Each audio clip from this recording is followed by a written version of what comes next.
హల్లెలూయా హల్లెలూయా praise అలా మరొక మారు ఈ సువార్త జల్లు అనే కార్యక్రమం ద్వారా ప్రభు సన్నిధిలో దేవుని యొక్క వాక్యాన్ని ధ్యానించుకోవటానికి ఆ దేవాది దేవుడిచ్చినటువంటి ఈ యొక్క కృపను బట్టి మొదటిగా ప్రభు దేవునికి వందనములు. ఈ యొక్క సువార్త జల్లు అనే కార్యక్రమాన్ని వీక్షిస్తున్నటువంటి నా ప్రియ సహోదరి సహోదరు, ఏదైనా ప్రత్యేకముగా ఒంటరిగా ఉన్నప్పుడు నీవు నేను ఏ విధంగా జీవిస్తూ ఏకాంత సమయంలో మన ప్రవర్తన ఏ విధంగా ఉంటుంది? ప్రతి ఒక్కరి జీవితంలో కూడా ఏదో ఒక సమయంలో ఒంటరితనాన్ని అనుభవిస్తూనే ఉంటాం. మరి మన జీవితంలో పరిశీలన చేసుకున్నట్లయితే ఆ ఏకాంత సమయంలో నేను ఏ విధంగా జీవిస్తూ ఉన్నాను. చాలామంది ఒంటరిగా ఉండాలంటే అనేక విధాలుగా భయపడుతూ ఉంటారు, తొట్టుపాటు పడుతూ ఉంటారు, శోధనకు గురి అవుతూ ఉంటారు. నీవు ఏ విధంగా జీవిస్తున్నావు? ఈ సమయంలో మొదటిగా ప్రభు సన్నిధిలో ప్రార్థన చేసుకుందాం. మహాకృప కలిగిన మా ప్రియ పరలోకపు తండ్రి, ఈ సమయంలో ప్రభువా, ఒంటరితనంలో జీవిస్తున్నటువంటి బిడ్డలు ఏ విధంగా జీవిస్తూ ఉన్నారు? ఏకాంత సమయంలో నేను ఏ విధంగా జీవిస్తూ ఉన్నాను? దేవునికి సాక్షిగా జీవిస్తూ ఉన్నానా? ఆ సమయాన్ని దేవుని సన్నిధిలో గడుపుతూ ఉన్నానా? లేదా శోధనకు గురి అవుతూ ఉన్నానా? ప్రభువా, నా జీవితంలో ఈ ఒంటరితనములు అనుభవించినటువంటి ప్రతి ఒక్క శోధన, ప్రతి ఒక్క దీవెన నిమిత్తం ప్రభువా, ఈ సమయంలో ధ్యానించుకోవడానికి నీ కృపను దయచేయమని వేడుకుంటున్నాం. ప్రభువా, ఒంటరితనంలో ఏ విధంగా జీవించాలో నాకు ఈ సమయంలో నేర్పించమని అమ్మ తల్లి మరియ మాత ఈ సమయంలో ఈ సువార్త జల్లు అనే కార్యక్రమాన్ని వీక్షిస్తున్నటువంటి ప్రతి బిడ్డ నిమిత్తం నీ కుమారుని సన్నిధిలో ప్రార్థించమని యేసుక్రీస్తు నామమున అడిగి వేడుకుంటున్నాము మా ప్రియ పరలోకపు తండ్రి, ఆమేన్. హల్లెలూయా హల్లెలూయా. చాలామందికి ఒంటరిగా ఉండాలంటే భయం. అంతవరకు నలుగురితో పాటు కలిసి ఉండవచ్చు. ఎప్పుడైతే చీకటి పడుతుందో, ఎప్పుడైతే రాత్రి అవుతుందో, ఆ రాత్రి ఒంటరిగా గడపాలంటే చాలా భయం. నలుగురిలో ఉన్నప్పుడు సంతోషంగా ఆనందంగా ఉండవచ్చు, కానీ ఇంటిలోనికి వెళ్ళిన తర్వాత ఒంటరిగా ఉండాలంటే చాలామందికి భయం. దేవుడు ఆనాడు సృష్టిలో ఆదాముకు తోడు అవని సృష్టిస్తాడు. నరుడు ఒంటరిగా ఉండటము మేలు కాదని దేవుడు ఎంచి ఆదాముకి తోడుగా ఇచ్చి ఉన్నాడు అవని. అదేవిధంగా ఈ లోకంలో చాలామంది బిడ్డలు ఒంటరిగా ఉండటానికి అనేక విధాలుగా భయపడుతూ ఉంటారు. మరికొందరు ఆ ఒంటరి సమయంలోనే దేవుని సన్నిధిలోనికి వెళ్ళటానికి, దేవుని సన్నిధిలో ప్రార్థించటానికి, దేవుని యొక్క శక్తిని, అనుగ్రహాలని పొందటానికి ఆ సమయాన్ని వినియోగించుకుంటారు మరికొందరు. మరి ఈ వాక్యాన్ని ధ్యానిస్తున్నా నీవే విధంగా ఉంటున్నావు? దేవుని యొక్క దీవెనలను పొందుతున్నావా?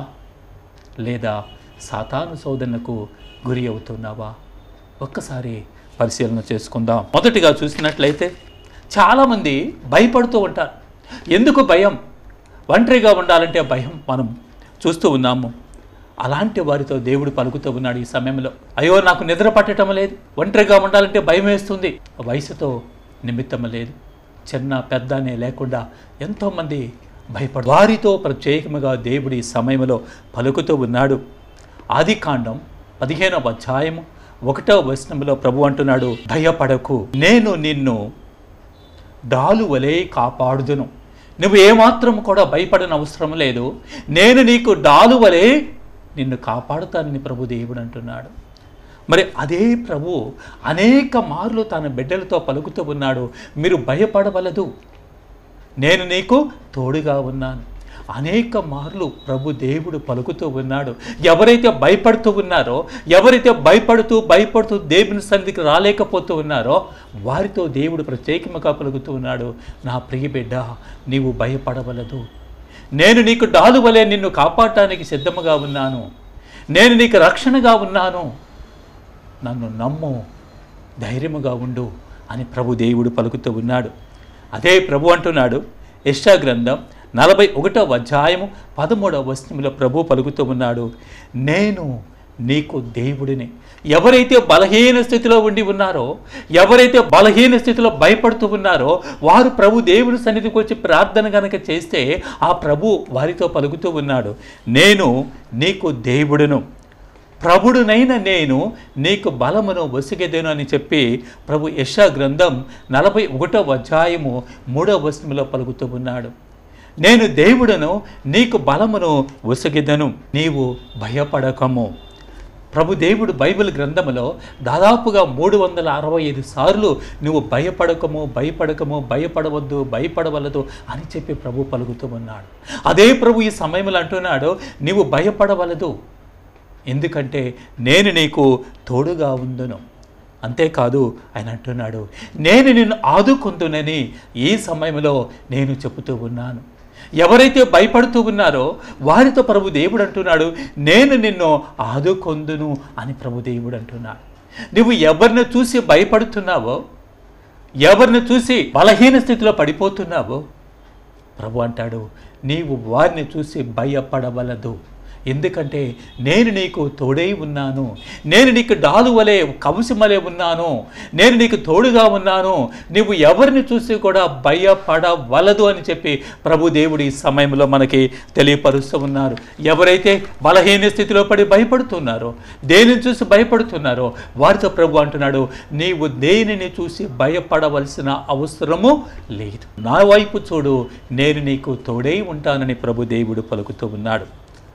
మరికొందరు చూసినట్లయితే ఒంటరితనములో ఏ విధంగా ఉంటారని పరిశీలన చేసినట్లయితే రెండవదిగా చూద్దాం, ఒంటరితనములో ఏ విధంగా జీవిస్తూ ఉన్నావు.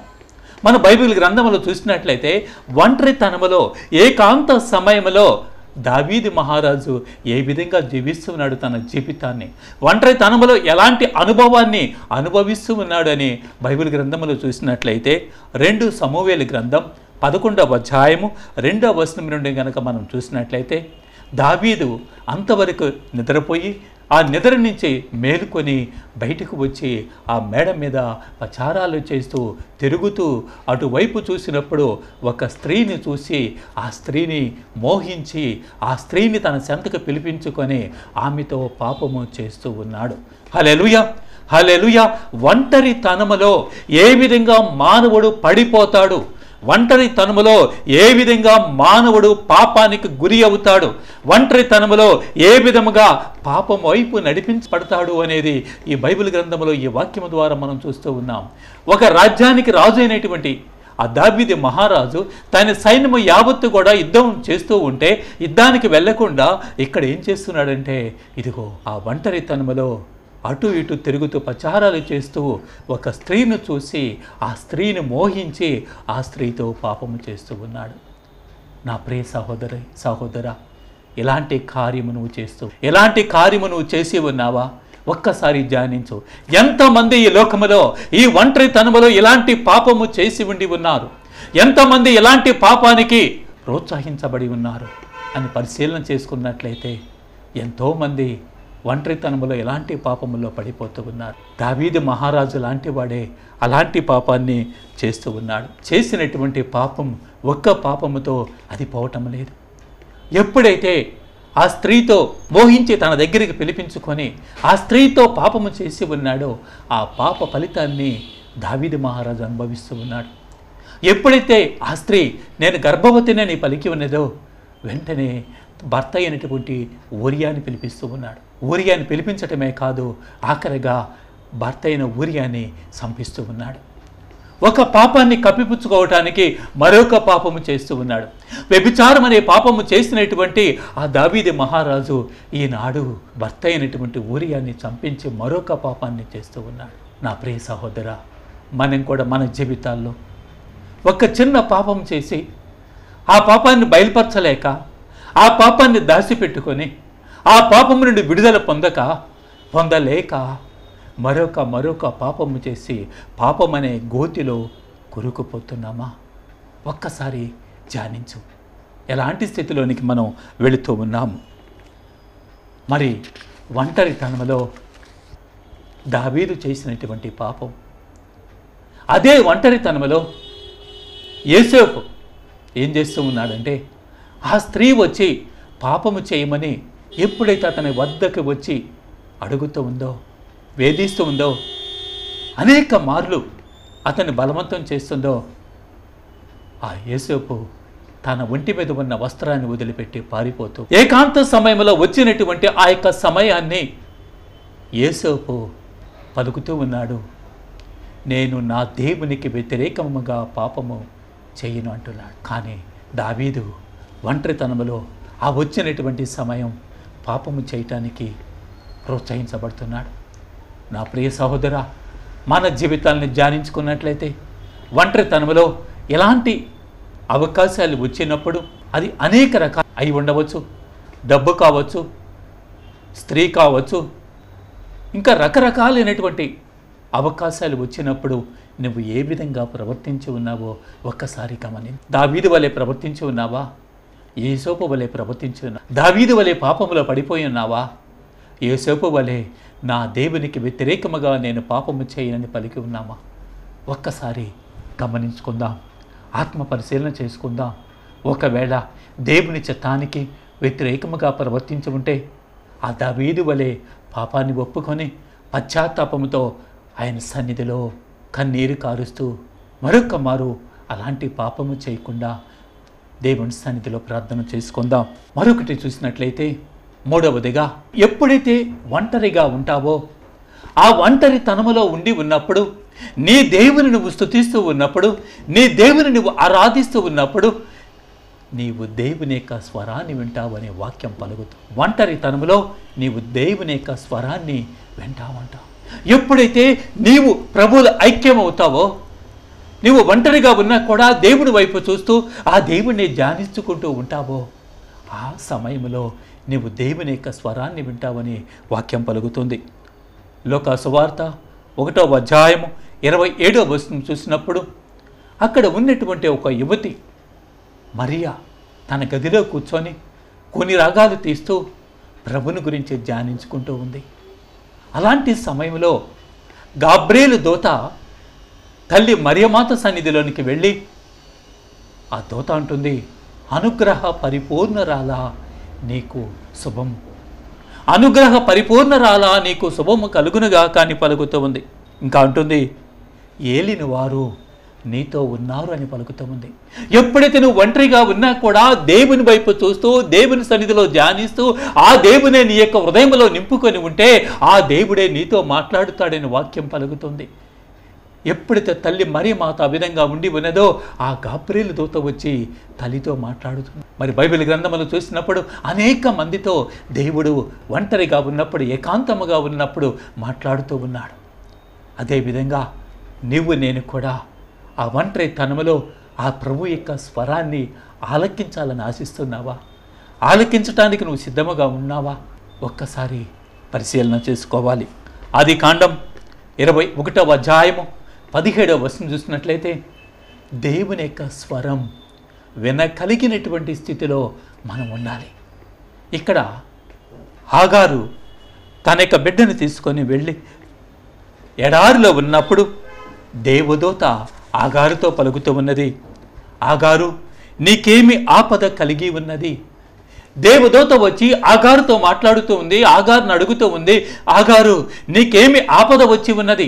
అదేవిధంగా నీవు నేను కూడా ఎప్పుడైతే ప్రభులో ఉంటామో, ఏకాంతములో ఉన్నా ఒంటరితనములో ఉన్నా ప్రభుని ధ్యానిస్తూ ఉంటామో, ఏ విధంగా అయితే దేవదూత వచ్చి ఆగారుతో మాట్లాడుతుందో, ఆగారు నీకేమి ఆపద వచ్చి ఉన్నది అని పలికినటువంటి అదే దేవదూత, అదే దేవుడు ఈ సమయంలో నీతో మాట్లాడటానికి సిద్ధముగా ఉండి ఉన్నాడు. నా ప్రియ బిడ్డ, నీకేమి ఆపద వచ్చి ఉన్నది, నీకే కష్టము వచ్చి ఉన్నది, నీకే సమస్య వచ్చి ఉన్నది అని దేవుడే నీతో మాట్లాడటానికి సిద్ధముగా ఉన్నాడు. అనారోగ్యముగా ఉన్నావా? అప్పుల్లో ఉన్నావా? బాధల్లో ఉన్నావా? సమస్యలో ఉన్నావా? ఏ సమస్య నిన్ను వెంటాడుతూ ఉన్నది? ఏ బాధ నిన్ను వెంటాడుతుంది? దేవుడు నీతో మాట్లాడటానికి సిద్ధముగా ఉండి ఉన్నాడు. ఆగారుతో మాట్లాడినటువంటి దేవుడు నీతో మాట్లాడటానికి సిద్ధముగా ఉండి ఉన్నాడు. ఆయన అంటున్నాడు, నీవు పడవేసినటువంటి ఆ పిల్లవాని ఏడుపు నేను విన్నాను అంటున్నాడు. నీ కుటుంబంలో ఏ సమస్య ఉన్నా కూడా ఆ సమస్యను చూసేటువంటి దేవుడు, నీ కుటుంబంలో ఏ ఆపద ఉన్నా కూడా ఆ ఆపదను చూసేటువంటి దేవుడు, నీ కుటుంబంలో నీ జీవితంలో ఏ బాధ ఉన్నా కూడా ఆ బాధను చూసేటువంటి దేవుడు నీతో మాట్లాడటానికి సిద్ధముగా ఉండి ఉన్నాడు. పిల్లవాడు ఏడుస్తున్నాడు, పిల్లవాడి దప్పిక తీర్చడానికి దాహము లేదని వేదన పడుతున్నటువంటి ఆగారుతో దేవుడు అంటున్నాడు, నీకేమి ఆపద వచ్చి ఉన్నది అని పలుకుతూ ఉన్నాడు. అదేవిధంగా మన జీవితాల్లో వచ్చేటువంటి ప్రతి ఆపద నుండి కాపాడటానికి దేవుడు సిద్ధముగా ఉన్నాడు. ఏ సమయంలో కూడా, ఒంటరిగా ఉన్న సమయంలో కూడా నువ్వు దేవుని వదిలిపెట్టకుండా, దేవుని సన్నిధిని వదిలిపెట్టకుండా నువ్వు దేవునిలో ఐక్యమై దేవుని సన్నిధిలో ప్రార్థిస్తూ ఉన్నప్పుడు అందరూ నిన్ను వదిలిపెట్టినా దేవుడు మాత్రం నిన్ను వదిలిపెట్టాడు. పనికత్తిగా ఉన్నటువంటి ఆగారుని భారీగా స్వీకరించినటువంటి అబ్రహాము, సారాలు ఇరువురు కలిపి ఆగారుని వదిలిపెట్టినా, పసి పిల్లవాన్ని వదిలిపెట్టినా దేవుడు మాత్రం ఆగారుని వదిలిపెట్టలేదు. ఈ లోకములో అందరూ నిన్ను వదిలిపెట్టినా నీ దేవుడు మాత్రం నిన్ను వదిలిపెట్టాడు. నీ దేవుడు నీతోనే ఉంటా. నీకు వచ్చేటువంటి ప్రతి ఆపద, ప్రతి కష్టం, ప్రతి సమస్యని చూసేటువంటి దేవుడు, వాటిని తీర్చేటువంటి దేవుడు మన దేవుడు. హల్లెలూయా. అందుకే వాక్యం అంటుంది, ద్వితీయోపదేశకాండం 4వ అధ్యాయము 7వ వచనంలో, ఇలాంటి దేవుడు ఏ జాతి జనులకైనా ఉన్నాడా అని వాక్యం పలుకుతుంది. మరి నిన్ను అంతగా కనిపెట్టుకున్నటువంటి దేవుడే మన దేవుడు. వాక్యాన్ని చూసినట్లయితే అదే దేవుడు ఏలియా ప్రవక్తతో అంటూ ఉన్నాడు. మొదటి రాజుల గ్రంథం 19వ అధ్యాయము 7వ వచనములో, ఏ స్త్రీని చూసి పారిపోతూ ఉన్నాడో, ఏ స్త్రీని చూసి పారిపోతూ అడవిలో పరుండి నిద్రపోతున్నాడో ఆ ప్రవక్తని లేపి, భయపడి పారిపోతున్నటువంటి ఏలియా ప్రవక్తను లేపి ఆయన అంటున్నాడు, లేచి భుజింపము, నీవు ప్రయాణము చేయవలసిన దూరము చాలా ఉండి ఉన్నది. హల్లెలూయా, హల్లెలూయా. ప్రభు దేవుడు అంటున్నాడు, నువ్వు లేచి భుజించు, నువ్వు చాలా దూరము ప్రయాణము చేయవలసింది. అదే దేవుడు ఈ సమయంలో నీతో నాతో పలుకుతూ ఉన్నాడు, నువ్వు లేచి భుజించు, నీ జీవితము ఇంకా చాలా ఉండి ఉన్నది, నువ్వు చాలా సంవత్సరముల పాటు ఈ లోకములో జీవించి ఉండాలి, ఈ లోకములో నువ్వు జీవించి ఉండాలంటే లేచి భుజించు అంటున్నా. నా ప్రియ సహోదరా, ఏమి భుజించాలి? రోజు తింటున్నాము కదా, ఈరోజు ప్రత్యేకంగా దేవుడు అంటున్నాడు, లేచి భుజించు అంటున్నాడు. ఏం భుజించాలి? ప్రభు దేవుడు అంటాడు, ఇదిగో నా వాక్యం, నా వాక్యాన్ని భుజించు, నా వాక్యాన్ని తిను, ఈ బైబిల్ గ్రంథాన్ని తిను, ఇది తేనె కంటే మధురమైనది. నువ్వు తిన్నప్పుడు ఇది నీ కడుపులో పులుస్తుంది, నీ కడుపులో, నీ హృదయంలో నింపబడుతుంది అని ప్రభు దేవుడు అంటున్నాడు. లేచి భుజించు అని ప్రభు దేవుడు పలుకుతూ ఉన్నాడు. దేన్ని భుజించాలి? వాక్యం అంటుంది, మత్తయి సువార్త 4వ అధ్యాయం 4వ వచనంలో, మానవుడు కేవలము రొట్టె వలన జీవింపజాలడు, మానవుడు దేవుని యొక్క వాక్కు వల్ల జీవిస్తాడని వాక్యం పలుకుతుంది. కనుక దేవుడు అంటున్నాడు, ఈ సమయంలో ఆ వాక్కుని నువ్వు భుజించు అని పలుకుతున్నాడు.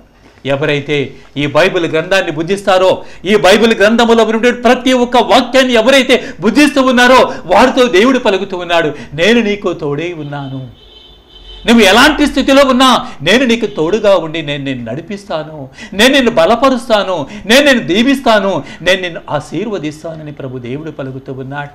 అదేవిధంగా ప్రభు దేవుడు అంటున్నాడు, యెషయా గ్రంథం 43వ అధ్యాయము 1వ వచనములో, నేను నిన్ను పేరెత్తి పిలిచి తిని. హల్లెలూయా, హల్లెలూయా. ఈ లోకములో ఎవరు నిన్ను పిలుస్తున్నారో లేదో తెలియదు, కానీ దేవుడు అంటున్నాడు, నేను నిన్ను పేరెత్తి పిలిచి తిని. ఈ లోకములో పేరెత్తి పేరు పెట్టి పిలిచే దేవుడు ఉండి ఉన్నాడని ఈ సమయంలో నువ్వు కనుక గ్రహించినట్లయితే ఆ దేవుడు నిన్ను పిలవటానికి సిద్ధముగా ఉన్నాడు. ఆ దేవుడు పిలిచినప్పుడు ఆ దేవుని యొక్క పిలుపుని, దేవుని యొక్క స్వరాన్ని ఆలకించే జ్ఞానము దయచేయమని ఆ ప్రభుని అడుగు. ఎంతోమంది నిన్ను పేరు పెట్టి పిలవచ్చేమో, కానీ ఈనాడు దేవుడు, ఇదిగో నేను నిన్ను పేరెత్తి పిలుస్తున్నానని ప్రభు దేవుడు పలుకుతూ ఉన్నాడు. ఆయన అంటున్నాడు, నేను నీకు బలమును ఉసుగు తిని, నేను నీకు రూపమునిచ్చి తిని, నేను నీకు జ్ఞానమునిచ్చి తిని. కనుక ఆయన ఇచ్చినటువంటి రూపముతో, ఆయన ఇచ్చినటువంటి బలముతో, ఆయన ఇచ్చిన జ్ఞానముతో నీవు దేవుని సన్నిధిలోనికి వెళ్ళి తండ్రి అని పిలిస్తే, ప్రభువా అని పిలిస్తే ఆయన పలకటానికి సిద్ధముగా ఉండి ఉన్నాడు. మరి ఈ ఒంటరితనంలో మనము చేయవలసింది ఏంటంటే, దేవుని సన్నిధిలో ప్రార్థన చేయాలి.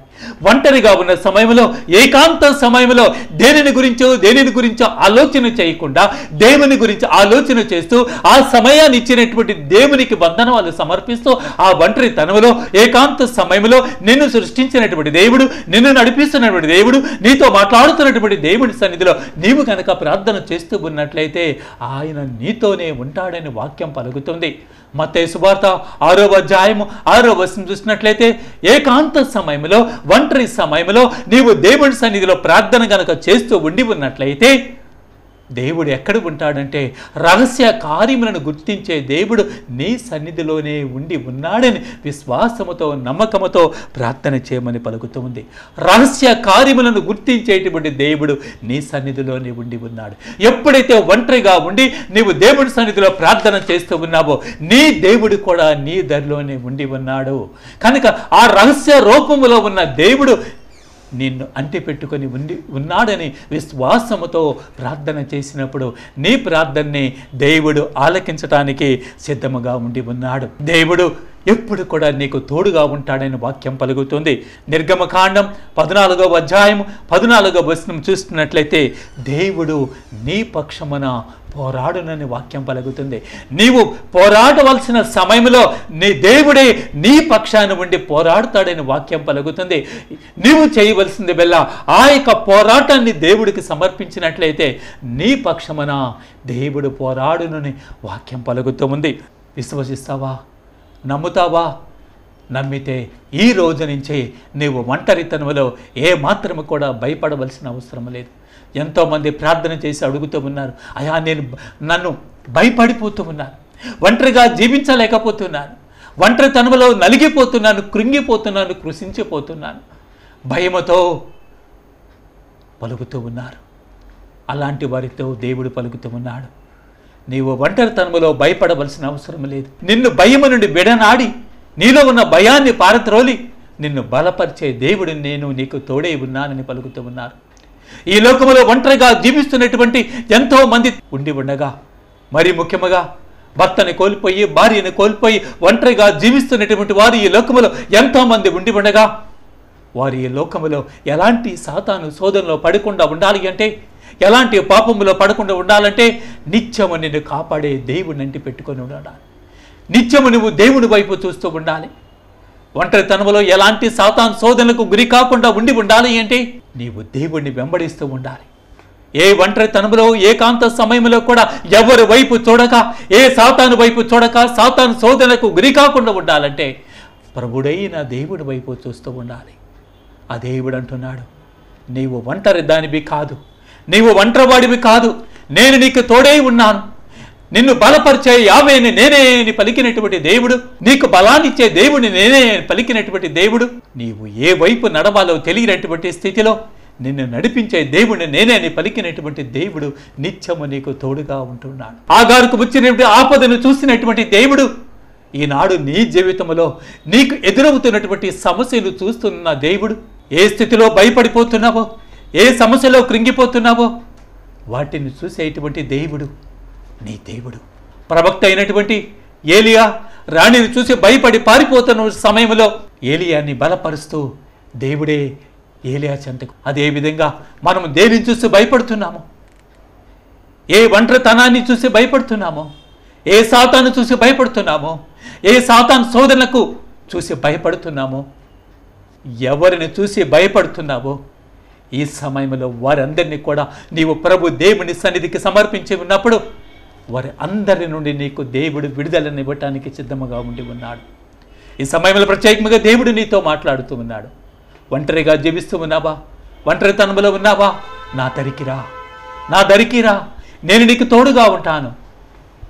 అభయమిస్తున్నటువంటి దేవుడు భయపడుతున్న నీకు అభయమిస్తూ ఉన్నాడు. శోధనలో గురి అవుతున్న సమయంలో నీకు అభయమిస్తున్నటువంటి దేవుడు. ఈ లోకములో ఒంటరిగా జీవిస్తున్నటువంటి స్త్రీ కావచ్చు, యువకుడు కావచ్చు, యువతి కావచ్చు, పురుషుడు కావచ్చు, ఇదిగో ఎలాంటి పాపములో పడిపోకుండా ఉండాలి అంటే నువ్వు దేవుని వైపు చూడు అని పలుకుతూ ఉన్నాడు దేవుడు. యేసపు ఏ విధంగా పలికి ఉన్నాడో ఆ స్త్రీ వచ్చి బలవంతా చేస్తూ ఉన్నప్పుడు ఆ ఒంటరి తనములో దొరికినటువంటి అవకాశాన్ని సాతానికి అప్పచెప్పకుండా దేవుని వైపు చూస్తూ నేను దేవునికి వ్యతిరేకముగా ఏ పాపము చేయనని పలికి ఉన్నాడో అలాంటి స్థితి కావాలి.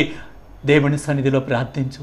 ఏ సోదరులో పడిపోకుండా, ఏ పాపములో పడిపోకుండా, దేవా నన్ను బలపరచు, నీ బలమైనటువంటి శక్తిని నాకు దయచేయి, నీ బలమైనటువంటి కృపను నాకు దయచేయి, ఒంటరితనములో శోధనకు గురి కాకుండా ఉండటానికి కావలసినటువంటి శక్తిని నాకు దయచేయి అని చెప్పి ఎప్పుడైతే నువ్వు ప్రార్థన చేస్తావో నీ ప్రార్థనను ఆలకించడానికి దేవుడు సిద్ధముగా ఉండాలి.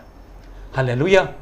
ఈ సమయంలో ఎవరైతే పిరికివారిగా మారిపోయి సాతాను శోధనలకు పడిపోయి పాపములో జీవిస్తూ ఉన్నారో అలాంటి బిడ్డలందరి నిమిత్తం కూడా వారందరినీ కూడా ప్రభు అయిన దేవునికి సమర్పించి వారందరి కోసం ప్రార్థన చేసుకుందాం.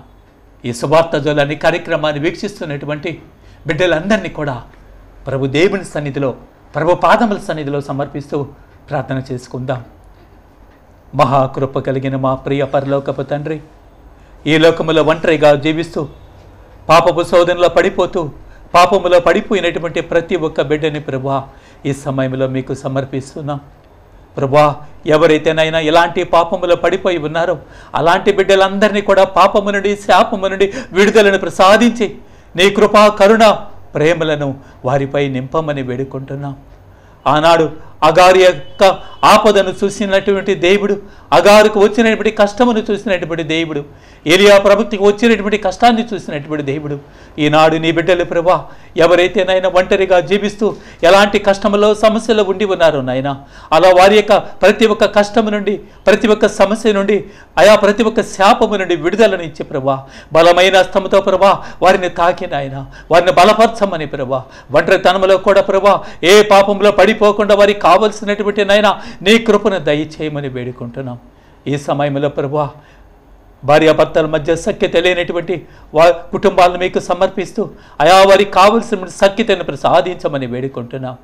ప్రభుదేవా, ఎవరైతేనైనా భర్తను విడనాడి, భార్యను విడనాడి, తల్లిదండ్రులను విడనాడి ఈ లోకములో ఒంటరిగా జీవిస్తూ పాపములో పడిపోయి పాపపు జీవితాన్ని జీవిస్తున్నటువంటి నాయన ప్రతి ఒక్క బిడ్డని ప్రభా ఈ సమయంలో ఆదరించండి, కనికరించండి, వారి పాపములను మన్నించండి, వారిని ప్రభా నీ వైపు నడిపించండి తండ్రి. వారి యొక్క పాప శాపముల నుండి విడుదలను ప్రసాదించమని వేడుకుంటున్నాం. ప్రభుదేవా, ఈ సువార్త జ్వలని కార్యక్రమాన్ని వీక్షిస్తున్న ప్రతి బిడ్డను ఆశీర్వదించండి తండ్రి. ఈ యొక్క వాక్యాన్ని విన్న ప్రతి బిడ్డతో ప్రభా మీరు ఉండండి నాయన, వారి అవసరతలో మీరు ఉండండి ప్రభా. వారు చేస్తున్న ప్రార్థనలు ఆలకించమని వేడుకుంటున్నాము నాయన. ఈ సమయంలో ప్రభా ఈ వాక్యాన్ని ప్రకటించడానికి కావలసినటువంటి కృపను, కావలసిన జ్ఞానమును దయచేసినందుకు కాను ప్రభా నీకే వందనములు, స్తోత్రములు సమర్పించుకుంటూ ప్రభుదేవా నిత్యం మాకు తోడై ఉండి మమ్మల్ని నడిపించమని అమ్మ తల్లి మరి మాత ఈ బిడ్డలందరి కోసం నిత్యము ప్రభు సన్నిధిలో ప్రార్థించమని మీ కుమారుడు మనాథుడైన యేసుక్రీస్తు నామమున అడిగి వేడుకుంటున్నాము మా ప్రియ పరలోకపు తండ్రి. ఆమేన్.